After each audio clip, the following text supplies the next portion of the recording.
রাতের বেলা ডাকাতের নামে বক্তব্য দিচ্ছি সুনির্দিষ্ট লক্ষ্য নিয়ে এই বিপ্লবকে ব্যর্থ করে দেওয়ার জন্য আরেকটি অপশক্তি মাঠে নেমেছে। আমরা অনুরোধ করব, যেভাবে রাস্তায় নেমে একাকার হয়ে হাতে হাত ধরে বুক চিতিয়ে স্বৈরাচারকে বিদায় দিয়েছি, স্বৈরাচারের প্রেতাত্মাকেও আমরা বিদায় দিব। আপনারা আগের মতোই যুদ্ধের জন্য প্রস্তুত হয়ে যান। ওরকম দুর্বৃত্ত আসলে আপনারা ধরেন এবং ধরে নিজেরা আমার বিচার শেষ করে ফেলবেন না। বিচারের জন্য যে অথরিটিকে পাবেন তার হাতে তুলে দেবেন। 250-টিরও বেশি ডিজাইন অপশন নিয়ে ওয়ালটন স্মার্ট ফ্রিজ, বোঝে আপনার প্রয়োজন। যদি নিজেরা বিচার করতে যান, অবিচার হওয়ার সম্ভাবনা আছে, কাজ আমরা করবো না। আরো কিছু দুর্বৃত্ত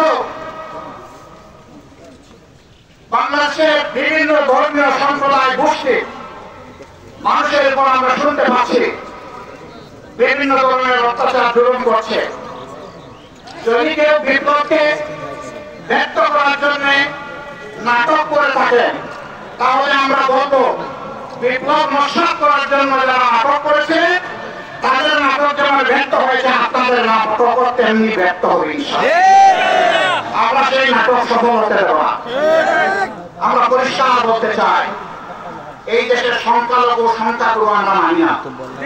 বাংলাদেশের জমিনের পর যেই জন্মগ্রহণ করেছে ধর্ম যার যার, কিন্তু অধিকার সবার।